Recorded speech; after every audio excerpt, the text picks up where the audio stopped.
What's going on, everybody? Spunky Nice 91 coming you guys with another video. So Eagles head coach Doug Pederson spoke about why he has not asked for more power, more control when it comes to personnel within the Eagles franchise. I'm gonna read to you guys what Doug Pederson said, and of course I'm gonna give you my thoughts afterwards. Here's what Doug Pederson had to say. He made it very short and simple. He said that because I get along with everybody, I was hired to be the head coach of the Philadelphia Eagles, not the general manager. I was hired to teach football. Howie Roseman was hired to do the job that he does. I think we can coexist, and we have coexisted. He made it very simple and very, very short. You know, he knows his job, he knows his role, and he sticks to his role. He lets Howie Roseman do Howie Roseman's job. And Howie Roseman, I wasn't the biggest fan of Howie Roseman for a long time, man. I really wasn't. But the guy has definitely shown that he's one hell of a general manager. His first stint with the Eagles was not very good at all. Let's be honest, it was not. He made some bad decisions, draft-wise. His first stint as a general manager.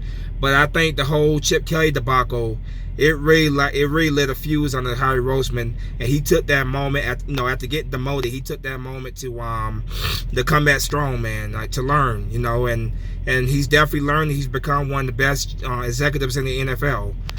As for Doug Pederson, I'm glad that Doug Pederson, he stays in his role, man. He lets Roseman do what he does.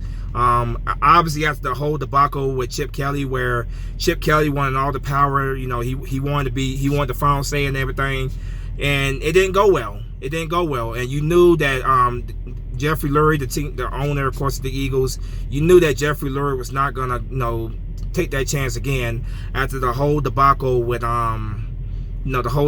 Chip Kelly. Chip Kelly had a great first year with Andy Reid's players, took us to the playoffs. That offense was so revolutionary. It was something that the league had not seen. The league had not seen it. It took the league by storm his first year, and then it got exposed. Opposing teams, they figured out how to defend against it, and yes, you score points very quickly and stuff, but your defense got tired. They got tired quicker because they were on the field longer. So, yeah, it definitely had its flaws. It was definitely not made for full-time play in the NFL, even though you see teams that do the fast-paced offense, but it's not meant for the NFL at a full-time pace. So Chip Kelly obviously got fired, and he went to the 49ers afterwards, and of course he's now back in college at UCLA. That scheme of his is more fit for college, and his stubbornness and unwillingness to change, bringing in players that did not fit his scheme. Chip Kelly ultimately led, his decision making ultimately led to his demise in the NFL, and I highly doubt that we will ever see Chip Kelly coaching again in the NFL. He's one of those guys like Nick Saban. He belongs at college. But yeah, after that whole debacle, you already knew that Jeffrey Lurie was not going to take that chance again. He put the trust in Chip Kelly. Chip Kelly wanted the power. He gave Chip Kelly the chance, and it was a major flop.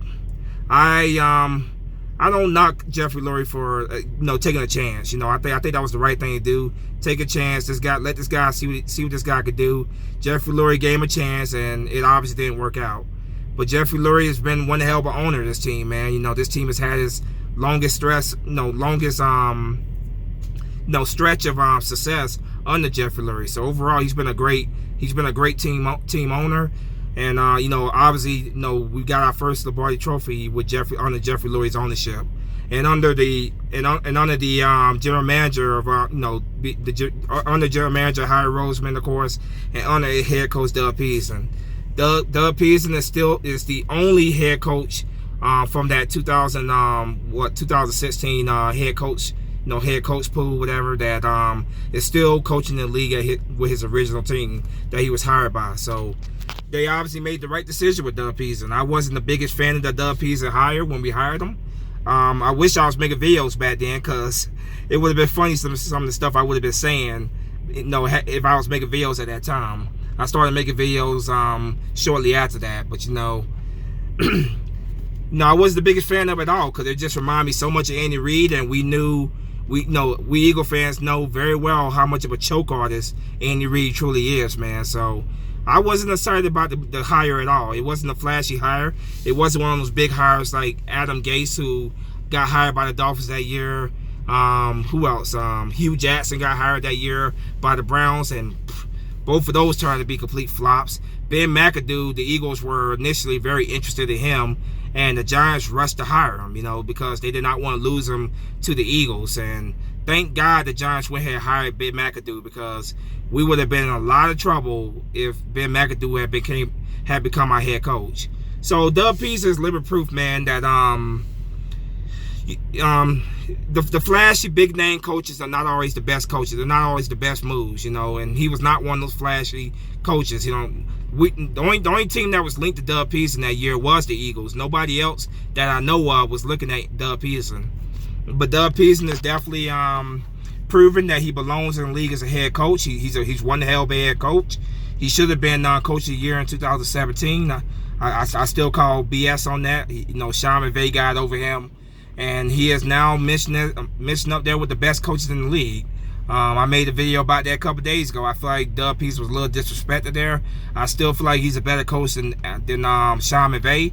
No disrespect to Sean McVay. I think Sean McVay's done a great job in Los Angeles. I think he's done a great job, but I would take Doug Peterson over Sean McVay any day. Sean McVay is a great young coach, but Doug Peterson is a better coach. You look at the adjustments that Doug Peterson has made, man, losing his franchise quarterback, and Nick Foles coming in, and just adjusting the scheme to better fit Nick Foles' skill set. Doug Peterson, that's what a great coach do, man. They make the adjustments, and they work with what they have, and they continue to win what they have. Just like the great Bill Belichick in New England, who, of course, Doug Peterson not coached at Super Bowl 52.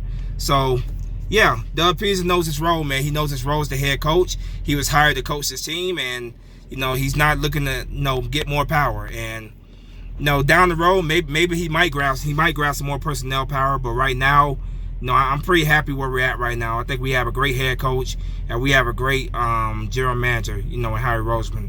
Harry Roseman learned from his mistakes from his first tenure, and he's come back and become one of the best in the league. One of the best executives in the league. So. Yeah, you knew, like I said, you knew with the whole debacle with Chip Kelly that Jeffrey Lurie was not gonna go there again and make the coach he hired the general manager again, because it failed miserably with Chip Kelly, and I don't want to relive those days again. That was just a horrible. That 2015 season was just very depressing because just so many players that were overpaid, and they just took up so much money, and they didn't fit our scheme at all. And Chip Kelly did not use him right either, so, yeah. Doug Peterson knows his role, man. He's the head coach, and I'm very proud to call him my head coach. I wasn't happy about the move when we hired him, but obviously he's proved, he's earned my respect, and he's earned my trust.